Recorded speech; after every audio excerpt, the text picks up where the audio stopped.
Hi, everyone, and welcome to the poetry event here at the library. April is National Poetry Month. Before we get started, I just want to briefly mention a couple upcoming and ongoing library events. So this Thursday at 6:30, former UW Extension horticulturist Diana Alfith will be presenting climate-resistant yards. Learn how to prep your yard for planting, how to choose plants and other structures, and how to maintain a healthy and sustainable environment that will last throughout changes in weather and temperature. And then this weekend, we've got Free Comic Book Day on Saturday from 10 to 2. So people of all ages are invited to come out and pick out 2 free comics while supplies last.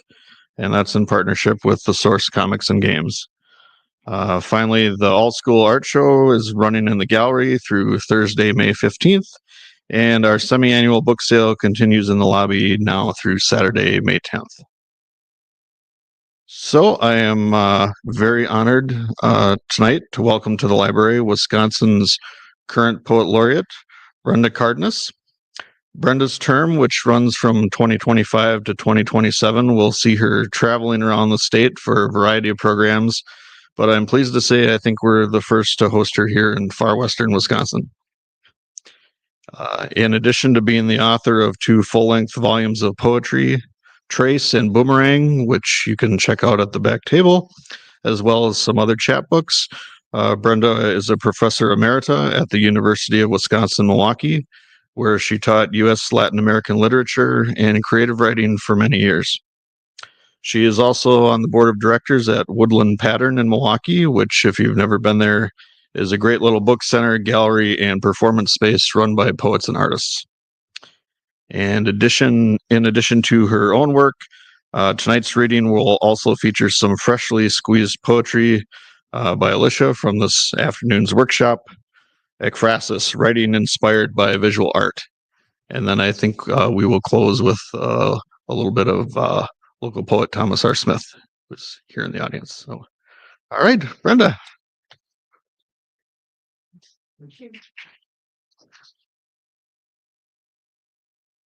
Hi, everybody. Thank you so much. Thank you for inviting me here to River Falls. It's beautiful. It's a long drive from Milwaukee, but it's a very beautiful part of the state and sea drive.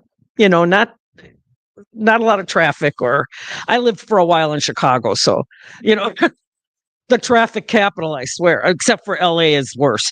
But anyway, I'm really happy to be here. So I'm going to read a mix of different poems. One poem from Boomerang, my older books, a bunch of poems from Trace, my 2023 book, some poems I've written since that book, and I'll just mix it up, give you some context in between poems.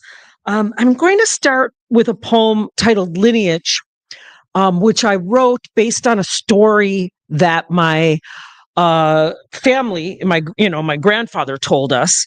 And there's a few Spanish words. My father is Mexican. My mother is German. My father was Mexican. He passed now. My mother is German. So I'm a little rancherita mix. And and on my father's side of the family, they came from Mexico to the United States in the 20s. And it was like the entire family got on a train and they were headed for Milwaukee because one relative had come before and had told them that, oh, you should come here, Wisconsin. The foliage is the same because they lived in Michoacan and Jalisco. They lived high in the mountains. So there they had pine trees and stuff. And they came, but they missed the stop for Milwaukee and ended up in Detroit. And some of them got off the train in Detroit and stayed there. And some got back on the train and went back to Milwaukee. So we have the Cárdenas in Milwaukee and the Riveras in Detroit.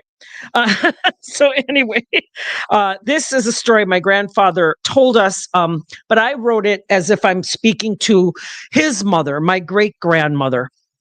And it's called Lineage, Para la bisabuela I never knew. And there's a few Spanish words in here. As you probably know, burros are donkeys. Aguacate is avocado. And la Adelita, The Adelita is the name that we give to the women soldiers who fought in the Mexican Revolution. A lot of women fought in that. And the bandoleras, they had the bullets. You've probably seen pictures like of Emiliano Zapata with the bullets across the chest. Okay. Lineage. Para la bisabuela, I never knew. Our lineage. 8 burros fencing a single aguacate tree in the middle of an open field. This is where you kneel.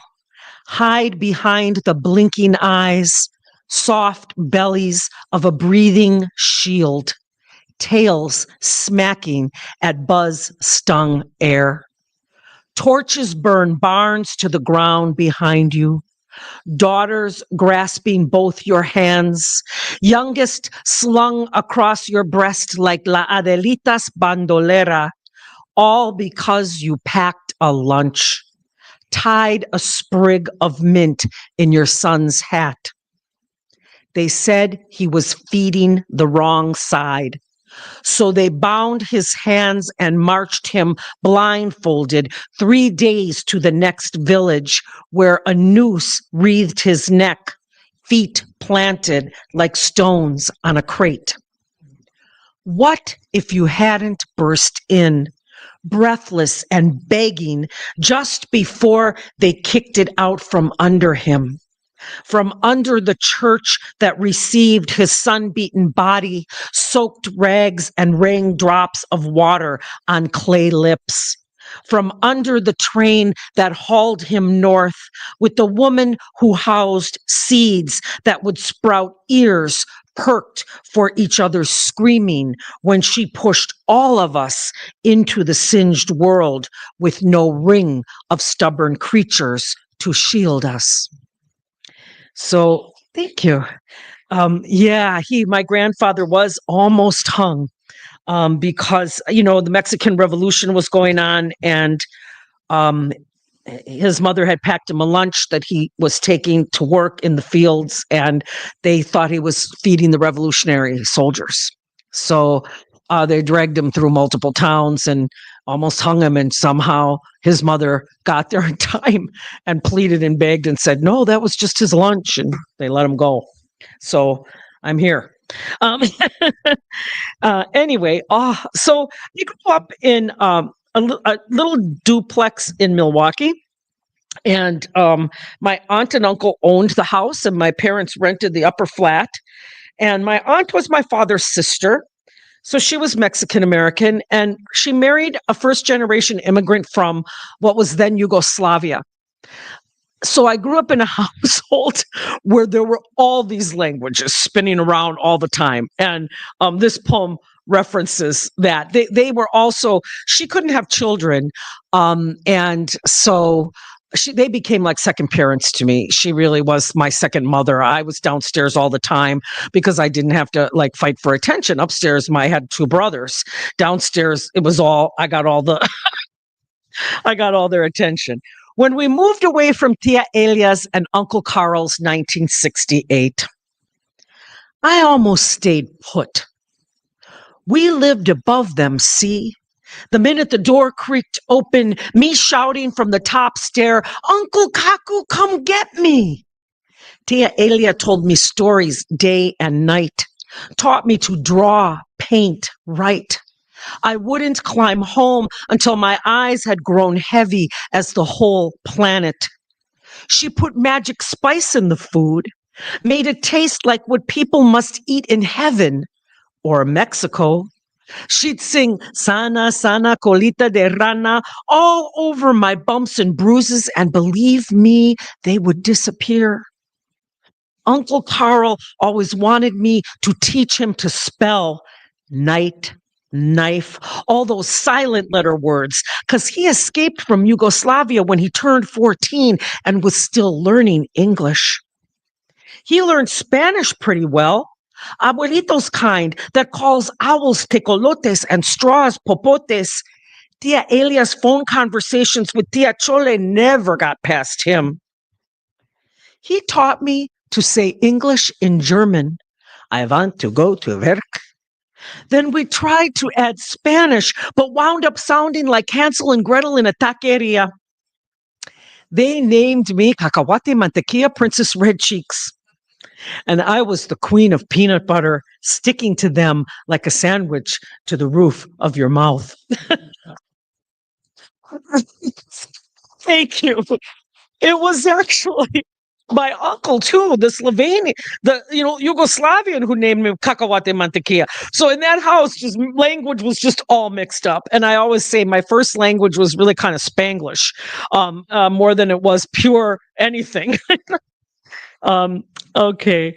And then that same house, so they grew older, of course. And when they, luckily, I had moved back to Milwaukee a few years, at least 5-6 years before they started to have health problems. And then I took care of them in the last part of their lives. And they, when they died, they left my husband and I their house.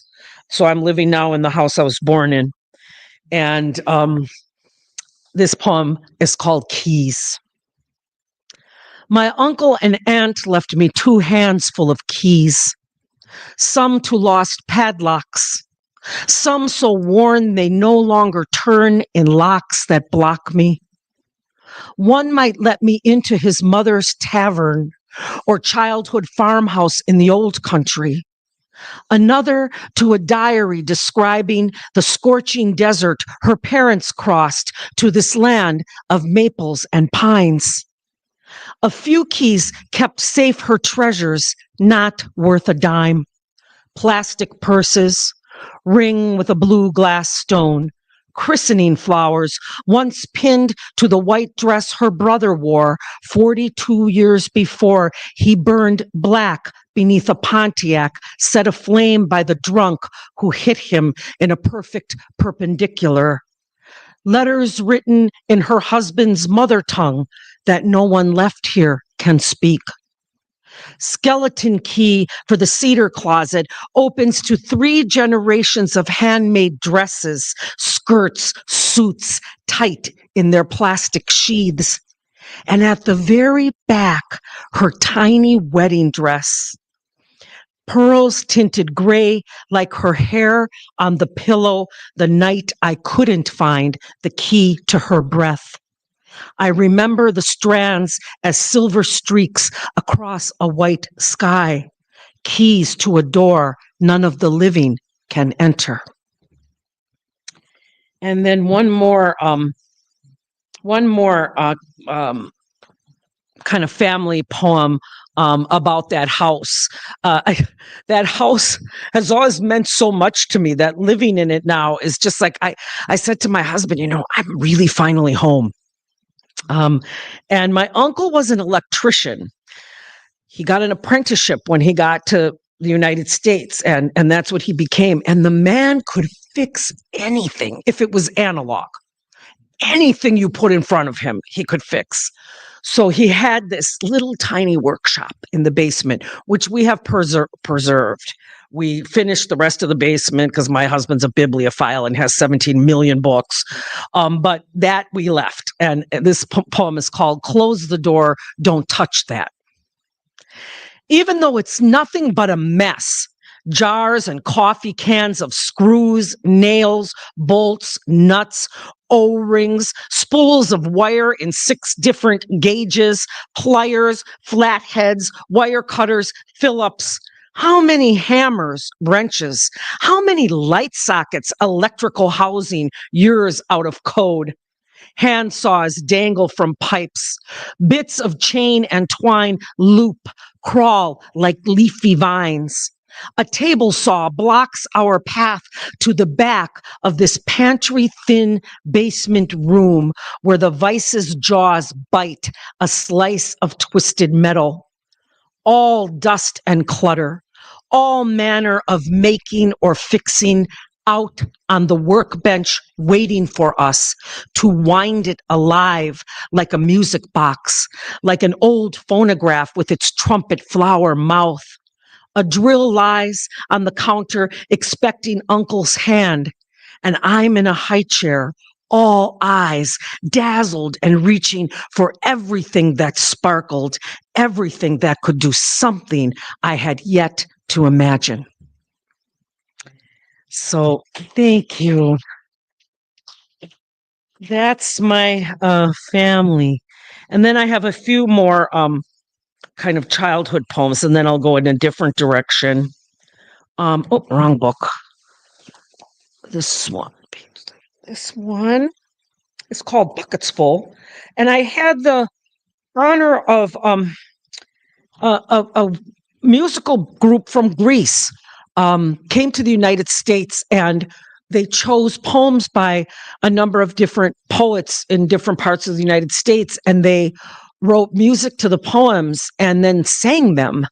They came to Milwaukee and did a concert. I taught a workshop for students on a theme they proposed, and then they played my poem song and they sang it, and then they played behind the students, and it was really beautiful. They got the students' poems ahead of time, so it wasn't complete improvisation, but there was some of that in there. This is called Buckets Full. When I was a child, I had a rusty bucket full of ochre wonder, of mustard seed and yarrow, jasper stone and finch feather, of butterscotch and hopscotch, botched tongues and dizzy syntax. Bullies dumped it all over the sidewalk, their pimpled hiccups echoing under overpasses while pigeons pecked at the granular wreckage and the finch feather flew south in search of its bird.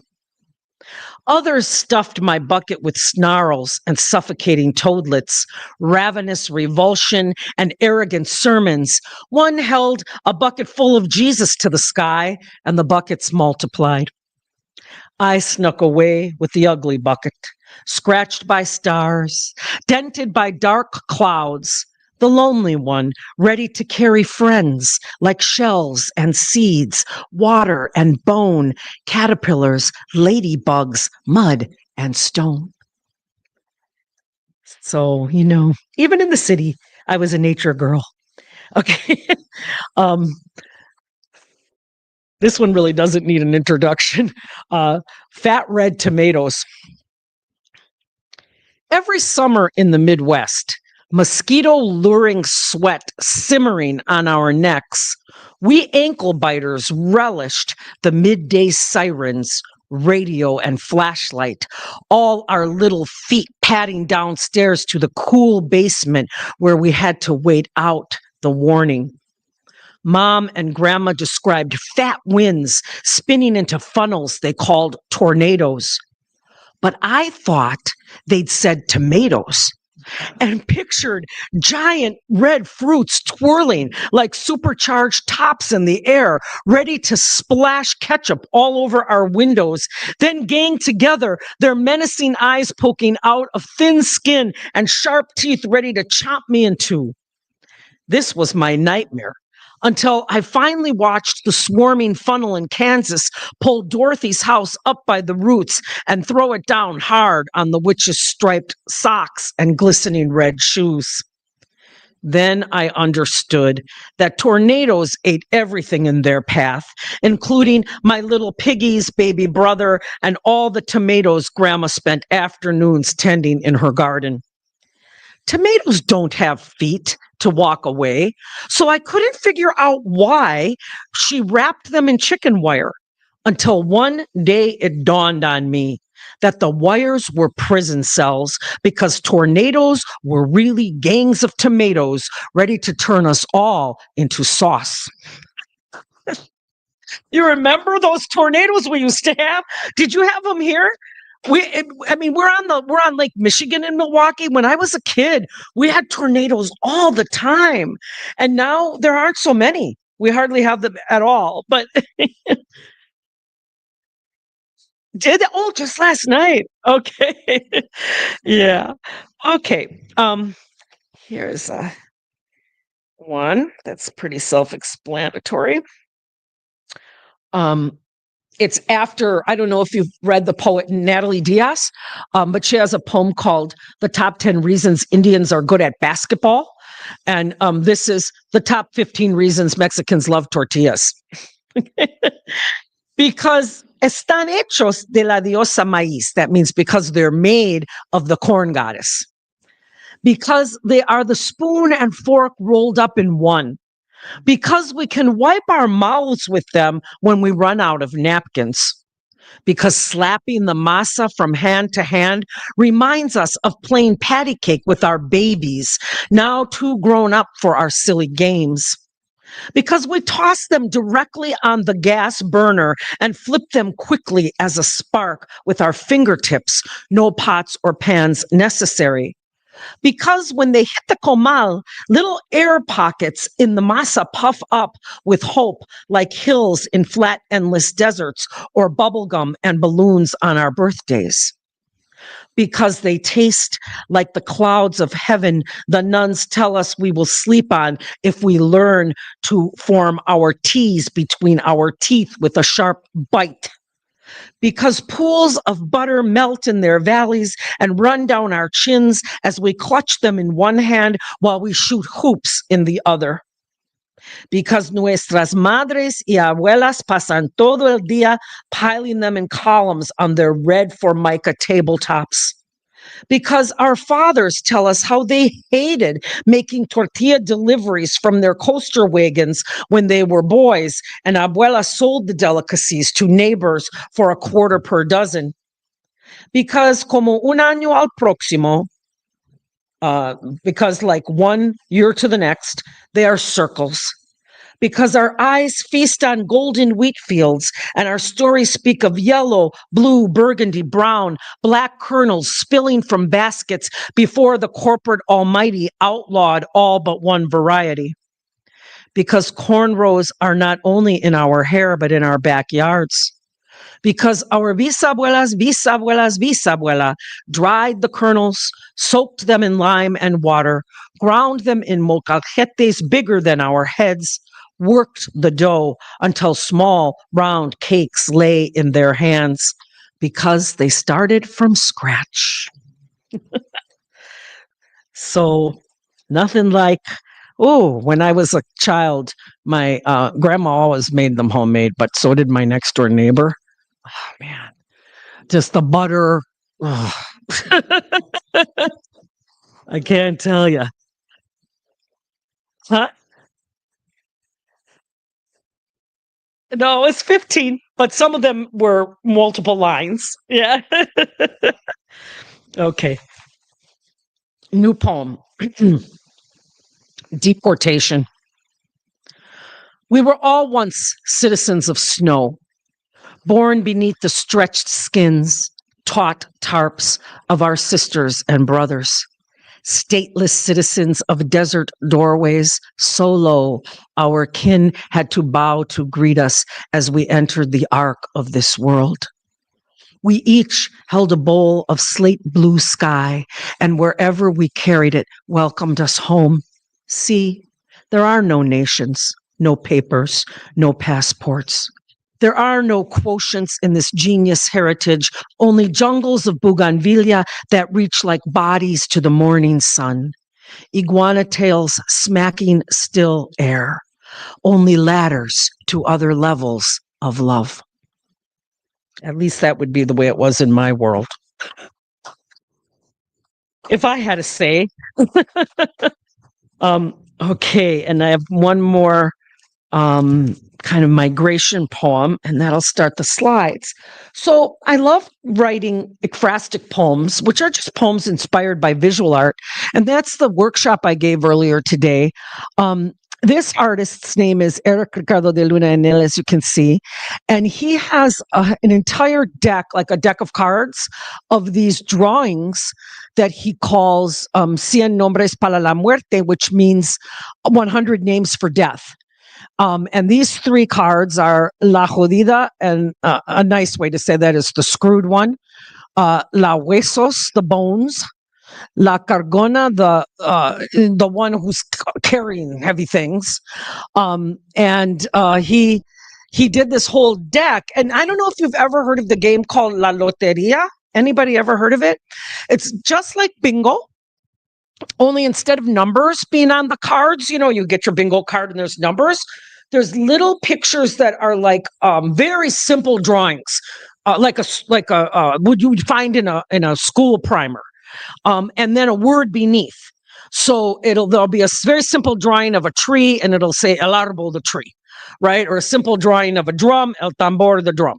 And they play it like bingo, but children also learn vocabulary from it. And then if you have a great caller at the bingo game, instead of just calling out el árbol, he will make like a little poem or a little riddle.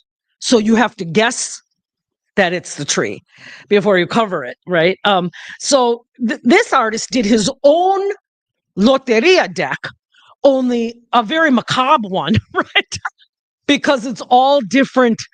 They're all skeletons, and he said, "Well, in Mexico, we're obsessed with death, so we have all these different names for it." And I wrote this poem after looking at those three.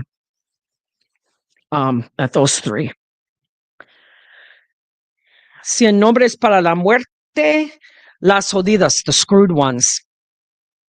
We are bent from the loads we've carried, strapped to our bony backs, sacks of maíz, hierbas, frijoles, bundles of firewood, jerry jugs of precious agua.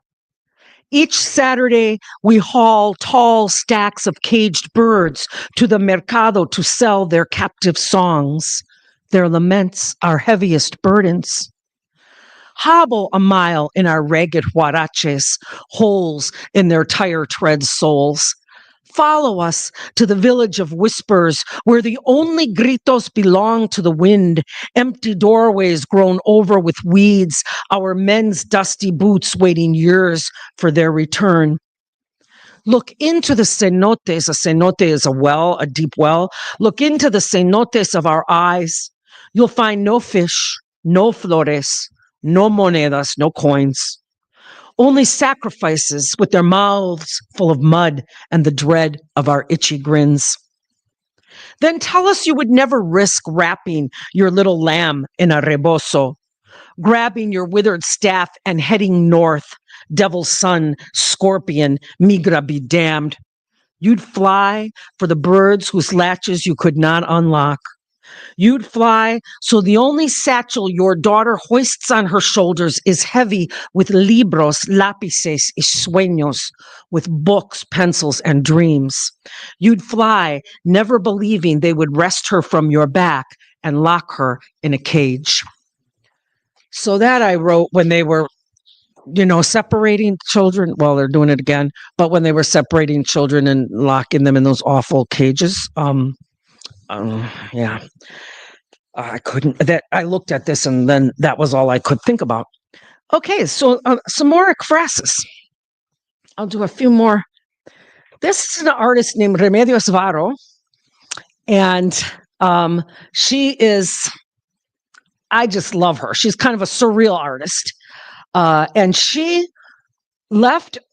was exiled from Spain. She left Spain, Franco's Spain, and went to France. And then she was exiled from France and went to Mexico.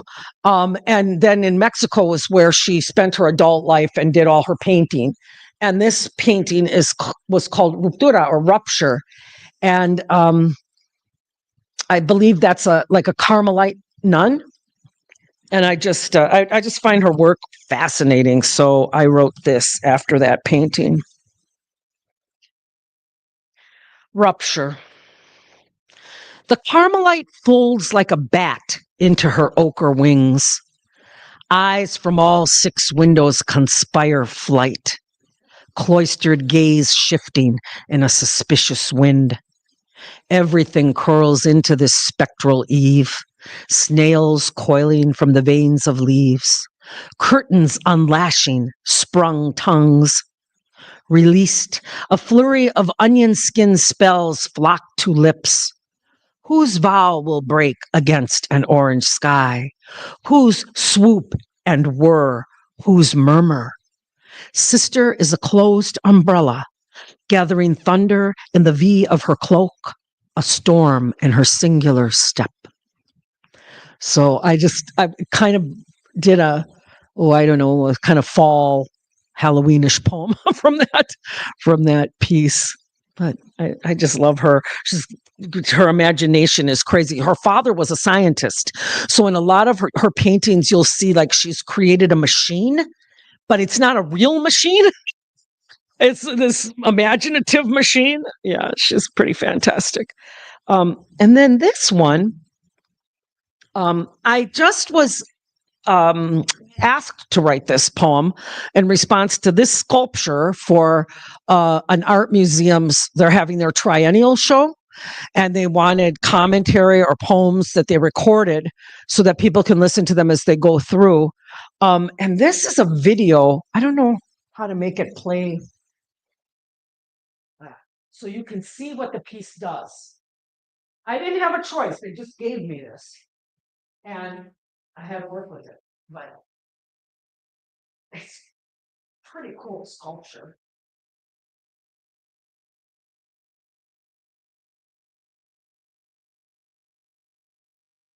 They're cabinets.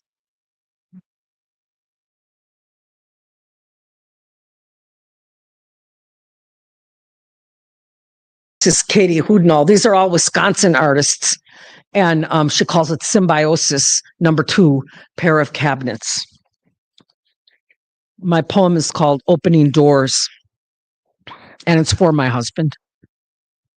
When you open the door to my naughty heart, pieced together like a puzzle to place a blue egg on its middle shelf, I umbrella you, offer spokes of shade, but never fully shelter your mind from the sun.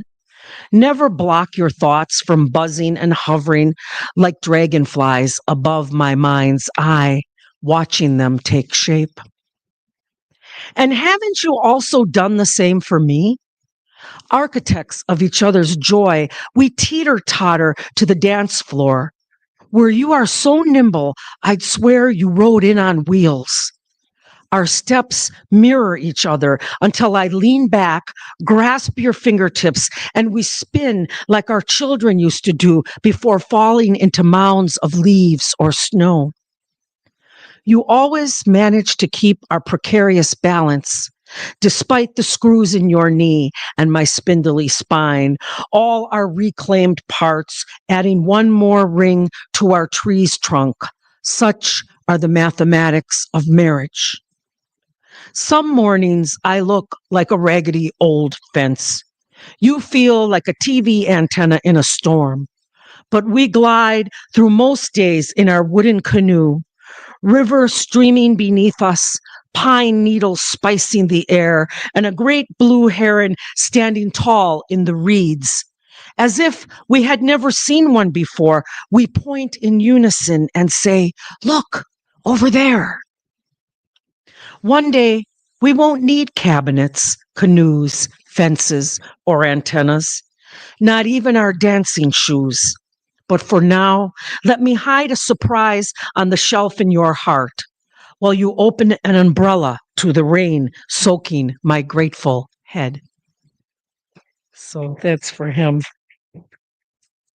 Yeah, I looked at the symbiosis and then I started thinking about marriage and sort of that's what happened. And then one more. Oh, so this man is named Roger, and he owned a bookstore called Bookman's Alley in Chicago. And it was the most fabulous bookstore you can imagine. But let me look at that. That's just the desk. And he eventually had to retire. He eventually had to close shop and retire. And a photographer named Mark Perlish, who's really wonderful, he took a lot of photographs of that bookstore, and he put them together in an ebook that you can download for free from Apple. It has to be Apple though, called "What Will I Find?" And it has all the photographs, and then it has recordings of music that he asked composers and poets to write in response to the photographs. And my poem is in there. I'm saying it in there, but other poets too. And then compositions by musicians. It's such a beautiful collection, and it doesn't cost anything, but it has to be an Apple download. So this is the poem I wrote from that. I was given that photograph by Mark, and wrote, what page are you on? 95. Okay. Wrote this. It's called Bookman. And I begin with with an epigraph from the very famous writer Jorge Luis Borges, from his Garden of Forking Paths, where he said, "Yet he abandoned all to make a book and a labyrinth. No one realized that the book and the labyrinth were one and the same." My years spent wandering cochlear paths around mounds of gold leaf, torqued paperback towers, shelves groaning when I braced my weight, tug at a volume slim as a preface thin font. Spelunking aisles so narrow, barely a shadow could pass, I've found myself lost in a knot of voices wrestling for my ear, din unraveling me until I've crawled back into silent letters afloat in white fields. Ghosts never shut their traps until you pay them some attention. Today I hunker down with a friend in this den. We work late, divesting me of country, Bix-Beiderbecke, Saskatchewan trees. I'll consume my last hours in the aven of this cave, tucked behind stalagmites of type, hunched over ruins, sleeves rolled up and ready to turn infinite pages. Everything is there, the minute history of the future, the interpolations of every book in all books. How to decipher the morphology of dream, the moon milk of words. There is no key, and obviously no one expects to discover anything. But look, I've left you a broom to sweep away fallen commas, stray K's and J's dangling from cobwebs, the frayed receipts and torn corners that have marked my ellipsis into unmapped fissures, subterranean canyons. Look, this trail of breadcrumbs for you. So that's for Roger. Poor Roger. Okay, let's see. How about this one is a little preachy, but I'm going to read it anyway because I'm always so saddened by how we are destroying this planet. And I think about a lot about that and try to do what I can do in my little life. Not that it's going to stop it from happening, but at least I'll be able to live with myself, right? So one of the things we've been doing in our home is really trying to reduce plastics as far as we can, right? So, I mean, if anything that I can possibly get in glass or in some like cardboard, even better. And you know, there's you can't escape it completely, but we're doing our best. And I was thinking about the way that the plastics are killing the ocean, and I wrote this list poem called Petrochemicals, and it begins with an epigraph from The Graduate movie, 1967, which is one word: plastics. Plastic pacifier, pastel ring of keys, plastic bassinet, playpen, baby bottle, pink plastic barrettes, balloons, big red ball, plastic swimming pool, play school, little plastic stove, fried eggs, butter melting in the plastic pan, plastic jack-o'-lantern begging for individually plastic wrapped candies, plastic water wings, plastic pail and shovel to scoop, plastic coated sand next to the plastic ocean, plastic straws and plastic milkshake cups, plastic carnival prizes, Legos, snow globes, plastic helmets, skateboards, rackets, plastic pens, paper keepers, headphones, plastic toothbrushes, shavers, tubes between Q-tips, plastic strawberry lip gloss, plastic blossom and bloom shampoo, vanilla hand soap, plastic Barbie body, plastic skin, and preteen wishes for plastic surgery, plastic milk cartons, one per week, millions per week,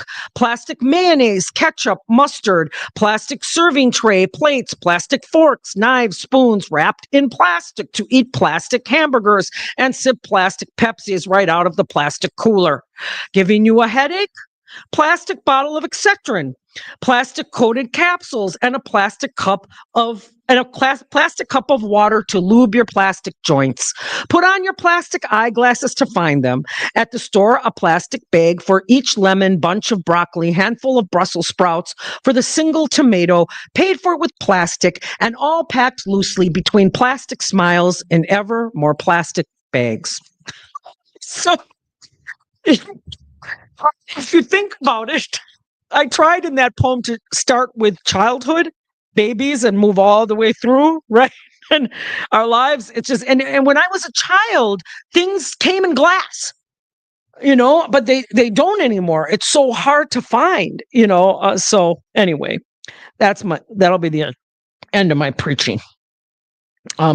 Okay, do I have time for 3 more? And then we'll have others come up. I'm going to read a poem that I wrote very recently. My very best friend of 45 years has a horrible form of cancer called bile duct cancer. And it's incredibly aggressive. It's mutated.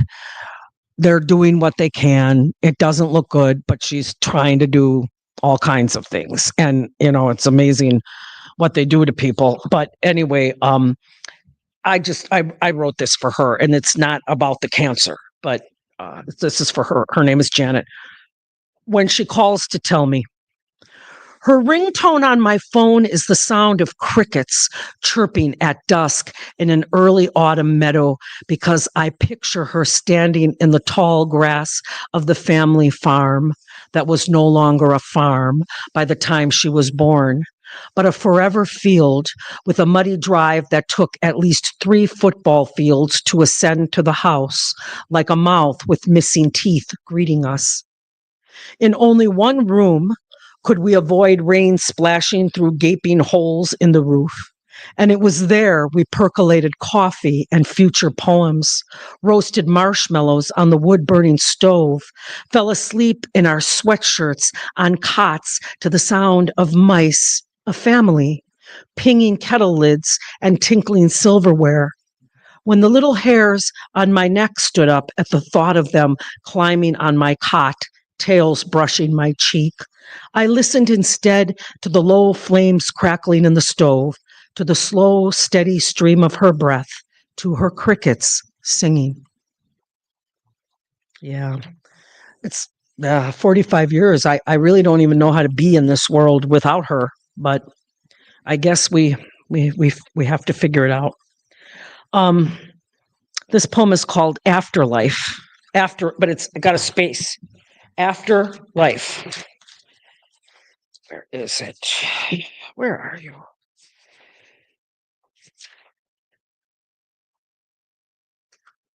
Okay. There it is. Sorry. Afterlife. Perhaps our ghosts wear the sequined sarongs and turquoise plumes we would never don in life. String bikinis in the grocery store checkout. Crystals squinting from our belly buttons. Campfire red hair wind-tossed and tangled. Perhaps we laugh so hard we snort in public, sweat splashing on a stranger's perfumed skin.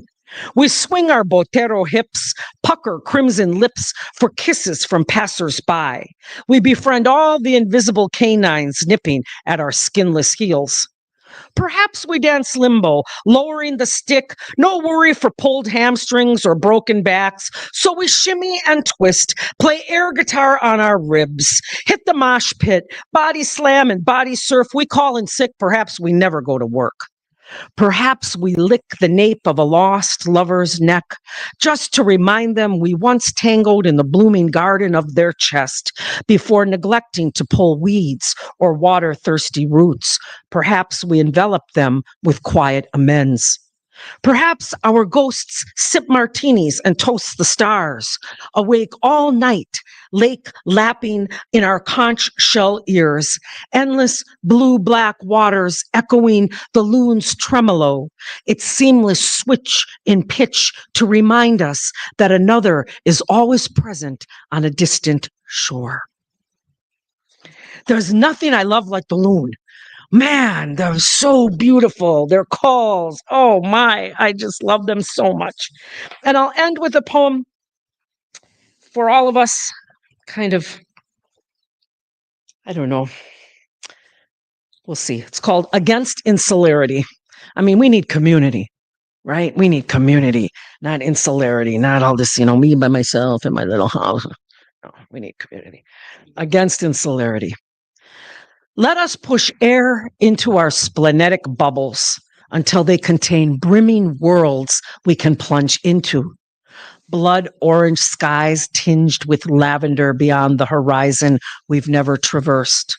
Across the line we've never transgressed. Time to purge our stampeding litanies, pistol-whipped plans sutured to impossible futures, manacled to metal desks and manicured lawns. Be with me a forest of deciduous trees, lizard wrinkled, century of rings rising to silver streaked clouds. All our granular wreckage, our tin pan scraps are bursting with viridian timpani. Light the cosmic fire, feed it with lungs the size of ship's bellows, spark celestial candles.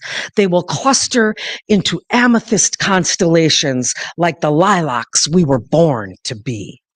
Thank you. Thank you. Gracias.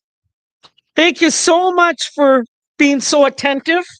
Such a beautiful audience. And now we have our you got to remind me, I'm so bad with names. Alicia, what's your last name again? Lee, that's right. I loved your last name. Alicia Lee. Alicia took the workshop today and she's going to read a few poems. Were we able to get the picture up or should I? Yes, we are able to get it up. Okay. Just so it makes more sense, I guess. Alicia's heart of my hearts because she chose Remedios Varo. Yeah. Water, right? Oh, yeah. Thank you. I'm not as good a reader as she is. It's been a while since I've done it in front of people. It's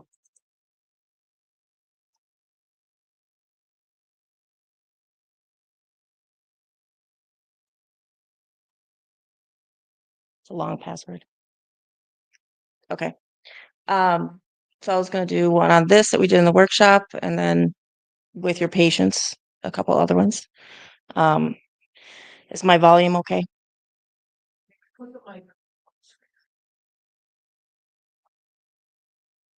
Is that better? Oh, yeah, that is better. Okay. All right. So this is after Remedios Varo and Encuentro or Encounter. I've called it Poseidon's Archive. Thin green arms reach without looking, draped in blue gauze or water flowing around. Reach to peek without looking. Reach Pandora, or is it a mirror in the box? She knows and can't bear to look, but she listens to the ocean. It whispers answers into boxes of questions we're not ready to ask. And the eternity of it all pulls her eyelids heavy, dims focus. Water flows from the box, spills, and wraps around the precarious table legs, threatening a tidal takeover. Her arms are tired of opening boxes, of eyes looking back and past and future. Just let the gauze spill like birth water or a burial at sea.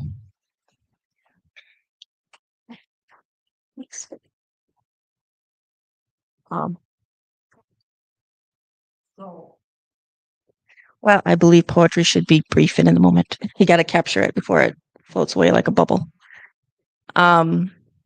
This next one is brand new because I wrote it about the weather last night because it was, and since we've been talking about it, I figure. It's called Monsoon Memory. This will all be a dream someday, as I watch the clouds show me first the face of God, then swirl into demons and softer expressions. And I remember storms at the farm, when we get drunk on wine and then dance in the drops, and the time my uncle ran naked in the rain, and we laughed and celebrated, just being able to live comfortably in the face of weather that should have made us understand cold. Instead, we had a little party in the face of death. And now he is gone. And I smoke and listen to jazz with no urge to run naked in the rain. Now the storm is broke, and the sunset slips through, bringing lines of fire to dry the sky's tears and tear cumulus like cotton candy disintegrating in a stream of consciousness. Thanks. Okay. This next one is mostly finished. Okay. It's called I Held My Bread. And this one to me is kind of like, I used to write a lot, and then I kind of didn't for like 20 years. So coming around. On a park bench, waiting, the gray and pain have come to sit with me, uncomfortable companions that hem me in, the bookends of my path. I've held my crumbs so long they are past stale, not even suitable for ribollita or panzanella, but the birds go for them, fill their gullets with glutinous poison till they burst, fireworks of feathers. I thought the bread was enough, that if I kneaded and baked, filled the pantry, then I could make it to the end of the day and eat. But my teeth are now soft and the crust too hard, and my belly rumbles with dissatisfaction, distance, digestive actions without substance. But the birds dance and peck, joyous in their bounty, and at ease with their dramatic exit.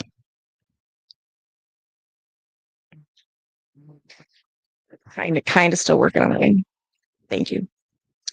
Okay. This one's a little bit more joyous. Okay. It's called In My Mind, I Have a Garden. It may look like I'm driving to work or trying to sleep or washing dishes, but really I am in my garden. An acre of architecture and rows of raised beds with pregnant fruits, lusty vegetables, and sunflowers towering. Or I'm tending to my bees like an astronaut in impractical gloves and cometary netting, mining gold from their combs. Or you can find me in the kitchen, preserving the harvest, stuffing the pantry against the apocalypse, low rumbling of boiling pots and Ella Fitzgerald in the air. And I would have chickens that lay colorful eggs of ochre and blue grays, maybe some goats so that I can make cheese compounded with summer herbs. And from all this, the feasts I would perform, pulling bottles of wine from around the world in my cellar, pouring white Burgundy to pair with omelets and Oregon Pinot for my chef. I know I'm asking for too much. I may write, but I don't plow. My seeds are just words sown on the sterile white field, and they don't grow anything. But my thoughts entwine with the part of the world that feeds the heart in my belly, that pulls the soles of my feet like magnets or electricity, and I am firmly planted.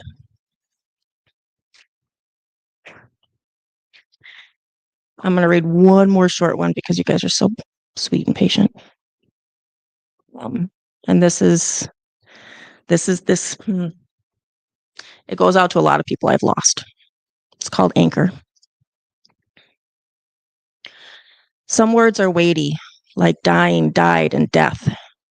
Some words are too heavy to travel on my breath. Some words make my pen a lead quilt on a steel bed. Instead, let's write euphemisms. Let's say resting, sleeping, dreaming, eyes closed, heart still, lungs quiet, lips shut against the heaviness of words, and let only light and possibility leave our mouths like birds. Thank you.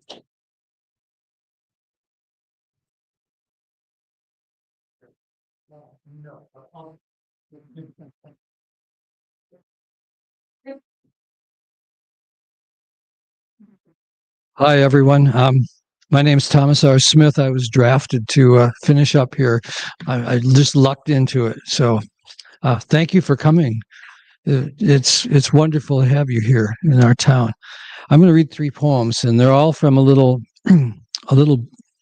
basically a political booklet called The Blue Forest, Poems of Struggle and Hope. The title poem is written from a dream, and in a certain way, dream writing is almost like ekphrastic poetry because the dreams are themselves tend to be so impersonal that it's almost as if they were painted by somebody else. And that's really what I did with this poem. I had the image and that's it. The Blue Forest. In my dream, there was an oppressive red mass on the landscape. It was a red light in the night, warning danger. Inflamed, diseased, angry. Those who entered couldn't find a way out. Familiar streets left dark and empty, as if they'd lost power.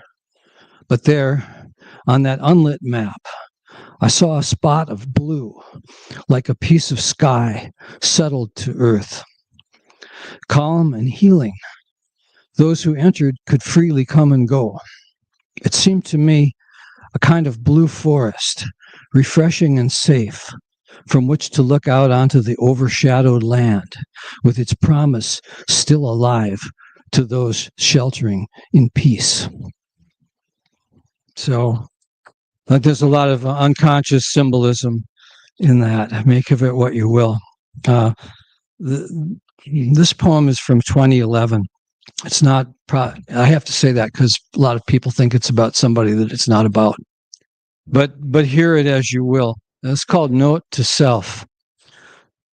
Well, we die whether we stay together or fall apart. Finally, the world goes on its way without us. The most scourge-like name alive today will one day be spoken seldom, if at all. To what purpose this sighing and raging? To what purpose this pain? The main thing is to be part of one's time, no matter which side seems to be winning. It's okay to be a noble failure, a fool in the eyes of the world, to die in the relentless faith of a Pete Seeger or Rachel Carson. The big truck taking up so much space will one day come to the end of its road. Insults will be forgotten. Offended decency will be forgotten. In 100 years, new people and new problems. And we can be sure there will be some glory in being alive in just their moment as there is in ours. Even as I write and as you read, listen, the termites of ruin are chewing day and night at the underside of the hypocrite's mask that shines with such shameless intensity in the national spotlight. The time to speak is always now. Say your truth, if only for those who may be listening from the galleries of dead and unborn, if not the childish public locked in their death tango with destruction. Reserve for yourself days of uninterrupted silence in which to hear those things that have settled in your heart most deeply sing their faithfulness beneath time's altering sky. Note to self.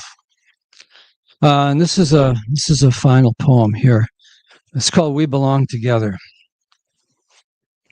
Now, sometimes you just see something driving around and it really sticks in you. Driving one day in the city, I saw in a library window a sign reading, "We belong together." A warm hand, a hand of human language, reached up to touch my heart. It was as if some split off, lost side of myself had spoken. What eros in the story those three words tell. Imagine if we took them for our message. Could anything stop us? What if we came together around the shared beauty of who we really are, beyond labels and identity? If we said, we belong together, and meant it, think what we could do. Okay, thanks. Thank you for letting me come up. Okay, I have to do that. Because everybody's invited. Anybody who's a poet or even just dabbles at poetry. You don't have to be published, anybody. So they make you propose a project when you apply to be the poet laureate. And the project I'm doing is an ekphrastic relay of sorts. So I've divided the state into 7 regions, and they're the regions the Wisconsin Fellowship of Poets uses. And we're like this close to finishing building the website for it. In the next couple of days, the website will be finished and live. And I'm going around and I'm doing these ekphrastic workshops, but all the materials that I use in those workshops are going to be on this website. So you don't have to take a workshop to be part of it. What's going to happen is the first 10, you register on the website. The first 10 poets in each region to register can write an ekphrastic poem about any piece of art in the world, as long as it's not pornographic or really offensive, because we don't need to have art fights. Okay. But any piece of art in the world, you write a poem that is inspired by that piece of art. You post it on the website. It gives you all the directions. You post it in your region under a poet, in your region. Then visual artists in your region are also registering as visual artists. The visual artists will look at the poems, they'll pick one, and then they will create a piece of visual art in any medium in response to the poem. Then they will post photographs of their visual art in the region, and a new set of poets will choose those visual pieces and write a poem inspired by those visual pieces, post the poem, and a new set of visual artists. So the old game of telephone, right? It'll be like that, or like a relay race, and it'll keep going, poet, visual artist, poet, visual artist, poet, visual artist. And then you'll be able to see, all the pieces will be archived there. So you'll be able to see what happened in that chain in your region from the very first poem to the very last piece when the region runs out of steam and people stop, posting. But it'll be running through my whole laureateship. And the last 6 months of the laureateship, I'm going to try to go around to different places that will allow us to put the artwork up, like smaller galleries and stuff like that, because big art museums, they can't fit you in their schedule, but smaller places. And then we'll have poets come and read, and we'll show, the pieces of art will be on the walls. So if you are, a poet, or even if you just play with it once in a while, all ages are welcome too. All ages, all people are welcome. Or if you're a visual artist, and that includes photography, right? Photography is an art. So please just email me at wisconsinpoetlaureate@gmail.com. Tell me you want to be in it. And then as soon as the website is live, I'll send you the link and say it's live. Go ahead and register, and you can be part of it. Okay? Yeah, my email address for the laureateship duration is wisconsinpoetlaureate@gmail.com. The whole thing written out, because I'm a dork and I should have just done WI, like, duh, right? And all smashed together and all lowercase. Yeah. Wisconsin Poet Laureate, LAUREATE. Not a word we use all the time, right? So I sent mine and didn't reject. Yeah. Yeah. Yes. What, do you know what the website address will be, or? Yeah, so they wouldn't even have to email me, but I've been telling people, you actually can go on it now. It's just that I don't want people to get in there yet because she's still fixing it. My designer's still fixing things. But if you go to WisconsinPoetLaureateProject.com, they'll be able to see what the front page looks like. And we're gonna be finished by in the next couple of days. There were just things that I wanted her to change, and she still has to upload a video. But WisconsinPoetLaureateProject.com. You want to come up here?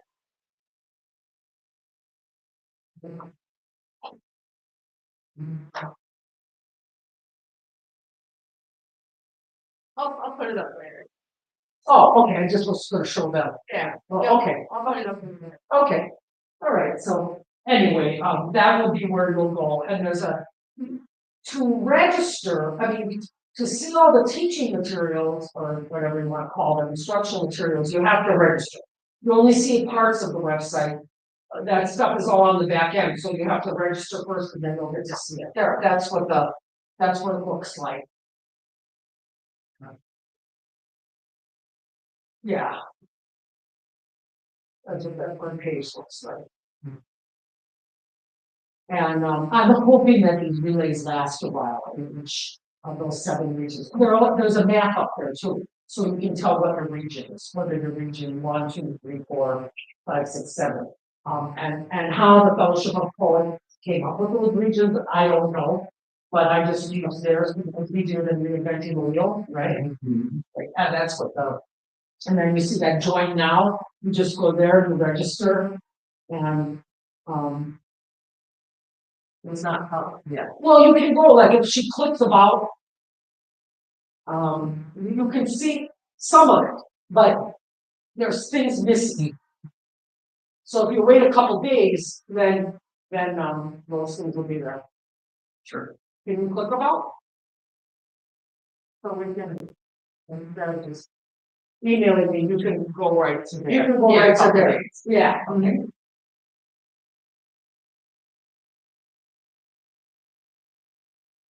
Okay. There's things missing on it. Oh, see, like, that's where you would register. See?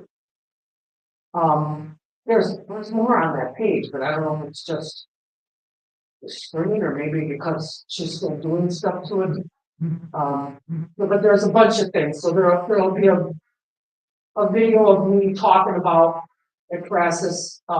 There's like an introduction to it that I wrote. There's a bibliography that if you really get interested in, it's like 5 pages long, every source there is on it. There's prompts, writing prompts. There's samples, all kinds of, and there's links to all different places in the web about picture poetry, and links for visual artists too, about making a piece of visual art in response to a poem. So there's a bunch of stuff out there, and hopefully it'll be a lot of fun, and we'll see all kinds of magic happen. Right? Yeah. Thank you. Thank you.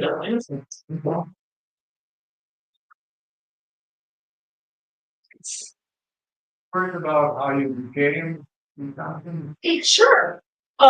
So one has to apply, and they open up the application process, whenever they're ready for a new poet laureate. They used to always be 2-year terms. They changed it this year to make it a 3-year term. But people knew that before they applied, that it's going to be for 3 years right now, or from now on. And I had retired from full-time professoring and thought I was just going to lie around in a hammock and read books and life was going to be grand. And then I saw the call, and a friend of mine has been bothering me forever about apply. You should apply. You should apply. And I was like, oh, okay, I'll apply. I never thought I would get it. Right. And then I got it. And I mean, the application, you had to have, it had like several different components. There was a 2 pages description of your special project. There was another piece you had to write about what you would all do as poet laureate beyond the project, because the poet laureate does a lot more. I give workshops on other topics too, and you do readings and you do talks and all kinds of things. A 2-page curriculum vitae or resume. I think there was one more thing in there that we had to have in there. And then, there was just a deadline. You submitted it through like Submittable or something like that. They had an online way to submit it.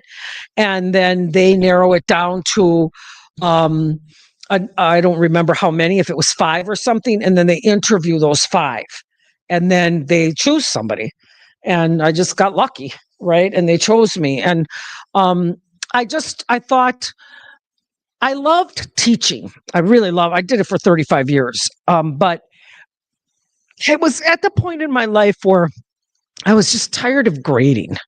You know, I mean, people that don't teach don't realize how much work it is, right? It's not just what happens at the building, right? Most of it happens at home and you're nodding like you teach. Yeah. I mean, you just take work home constantly, always. And so, as much as I love reading my students' poems, it's not that. It was just, oh, the comments, and I just really wanted time for my own writing. And so I retired a couple years early. I'm 63. Now with what's happening to the economy, I'm kind of regretting that. But what are you going to do? In a way, I'm not regretting it. I could have never done this poet laureateship at the same time as teaching full time. People do it, but I couldn't have done it because I was the kind of teacher that put it all into my teaching. And so I couldn't have managed it. Like I was just last week in Fond du Lac, and right before that I was in West Bend, and right before that I was somewhere else. And it's not just that you're going a lot, you're moving a lot, you're going places, but you get a lot more requests once you're poet laureate for blurbs for my book. Will you write an introduction for that? You get a lot of things. So I've been reading a lot of books, judging contests. I just in 2.5 weeks read 45 books for a contest. I was one of 3 judges for this contest, so, and I mean, you're not obliged to say yes to everything. If you said yes to everything, you would probably have a heart attack, but they don't want you like saying no to everything either. You have to, you probably expect it. They don't say this, but I mean, I think they want you to say yes to at least 2/3 of the offers you get, and they want you to be an ambassador for poetry and to bring people into the fold and encourage people who are interested in writing and make fellowship with other writers. And that's really what it's all about. You can do that in many different ways. And so I kind of postponed retirement a little bit. But what's nice about this is I can like teach a workshop, but I don't have to carry a whole mess of papers home to grade, right? So I can still be with people and enjoying that interaction. I always learned as much from my students as they ever learned from me. And it's the same way like today, our interactions, I learned as much from you all. And I was just blown away by how great their work was that they wrote in 25 minutes, yeah. So it's fun. It is a lot of fun. I enjoy it. It's sometimes you get a little tired, but that's okay. And probably better than retiring and just going straight to the couch. Some people retire and then, and I didn't want to do that either. So this sort of fit perfectly. Mm-hmm. Yeah. Yeah, I actually am going to be. I think in the fall. Where's my phone? In September. I have something. I don't know if I have it in my calendar yet. I have something in another town. Maybe that town is actually in Minnesota. I think it's in September at some point. I have a lot of stuff in September. Oh, here, Winona. So I'm going to do a reading in Winona. Is that right here? It's south. Okay. It's right next to La Crosse. Well, that's close. It's the general area. I mean, Yeah.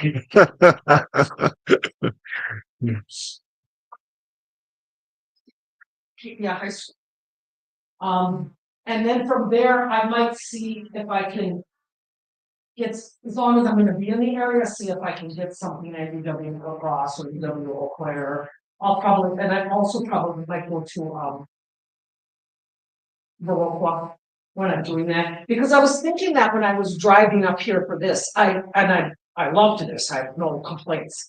But when I was on the long road, I was like, Tommy, you should have put some other things together. Yeah. So then it like try to do it more like that. Yeah, have a few regional things at a time. Yeah. Yeah, and in the region you're going to do like maybe 3 things, whatever. But you can't do them too close because you don't get audience. They have to be far enough away. Yeah. Yeah. Oh, well, I want to thank you once again for coming out and much appreciate. Yeah. And I think that will wrap up our poetry program for tonight. Although, so the library is going to be doing some remodeling over the next year or so, year and a half here.